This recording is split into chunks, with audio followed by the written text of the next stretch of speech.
Welcome আর একটা নতুন ভিডিওতে। আজকের ভিডিওটি খুবই গুরুত্বপূর্ণ। আমরা যারা প্রিপেইড মিটার ব্যবহার করে থাকি, অন্তত এখন প্রতিটি শহরের ঘরে ঘরে এখন বর্তমানে ডেসকোর প্রিপেইড মিটার রয়েছে, যেটি আমরা অনেকেই ব্যবহার করে থাকি, কিন্তু অনেকেই জানি না যে এই প্রিপেইড মিটারে কখন কি সমস্যা হলে কিভাবে সমাধান করতে হবে। তো আজকের ভিডিওটি শেষ পর্যন্ত দেখলে আপনারা জানতে পারবেন কখন কোনো সমস্যা দেখা দিলে সেটি আপনি কিভাবে নিজেই সলভ করবেন ঘরে বসে।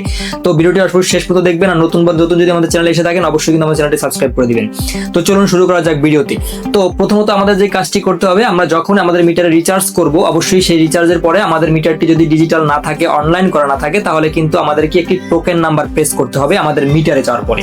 তো আমাদের প্রত্যেকের মিটারে কিছু সংখ্যা দেওয়া আছে, যে সংখ্যাগুলো প্রেস করার পরে আমরা সেই টোকেন নাম্বারগুলো প্রেস করার পরে আমাদের মিটারের টাকাটি অ্যাডজাস্ট হবে। তো আপনাদের যে কাজটি করতে হবে, আপনারা অনেকে এই টোকেন নাম্বারটি অনেক সময় খুঁজে পান না, এটির ফার্স্ট অফ অল সমাধান দিচ্ছি। আমরা সেই ক্ষেত্রে যে কাজটি করব, আমরা সরাসরি চলে যাব আমাদের ডেসকোর যে অফিসিয়াল ওয়েবসাইট রয়েছে। তো আমরা আমাদের ডেসকোর অফিসিয়াল ওয়েবসাইট থেকে আমরা লিখব ডেসকো প্রিপেইড। ডেসকো প্রিপেইড লেখার পরে সরাসরি দেখতে পাচ্ছেন ডেসকো প্রিপেইড কিন্তু আমাদের স্ক্রিনে দেখা যাচ্ছে, ডেসকো প্রিপেইড ওয়েবসাইটে নিয়ে এসেছে। তো আপনি আপনার আপনার যে অ্যাকাউন্ট নাম্বার রয়েছে, আপনি সেই অ্যাকাউন্ট নাম্বারটি এখানে প্রেস করবেন, জাস্ট 250 জি। তো আমি জাস্ট আমাদের অ্যাকাউন্ট নাম্বারটি এখানে প্রেস করলাম। তো অ্যাকাউন্ট নাম্বারটি প্রেস করার পরে আপনি দেখতে পাচ্ছেন আপনার যে মিটারটি রয়েছে, আপনার মিটারটি কিন্তু এখানে শো করছে।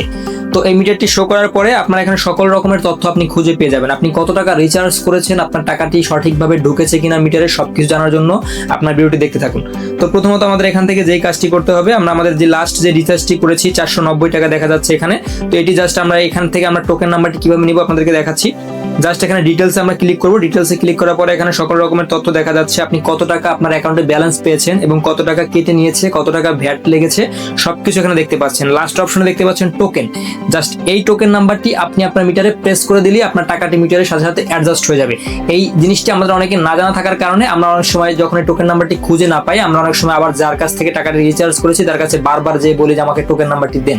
তো সে যে কাজটি করে, সে সেম কাজটি করে, এখান থেকে টোকেন নাম্বারটি নিয়ে আপনাদেরকে দিয়ে দেয়। অনেক সময় কোনো সার্ভার ইস্যু থাকলে মেসেজ অনেক সময় যায় না, যে কারণে আমাদের টোকেন নাম্বারটি খুঁজে পেতে সমস্যা হয়। তো আশা করছি আপনারা এই ডেসকো নিয়ে আর কখনো কোনো সমস্যায় পড়বেন না আজকের ভিডিওটি দেখার পরে। তো আপনাদের কাছে এই ভিডিওটি কেমন লেগেছে, এখান থেকে কি শিখতে পারলেন, অবশ্যই কমেন্টস করে জানাবেন। এবং পরবর্তী সকল রকমের ভিডিওগুলো দেখার জন্য কিন্তু চ্যানেলটি সাবস্ক্রাইব করে রাখতে হবে, এবং ফেসবুক থেকে যারা ভিডিওটি দেখছেন অবশ্যই পেজটি ফলো দিয়ে রাখতে হবে। আসসালামু আলাইকুম, দেখা হচ্ছে আবার পরবর্তী ভিডিওতে। আল্লাহ হাফেজ।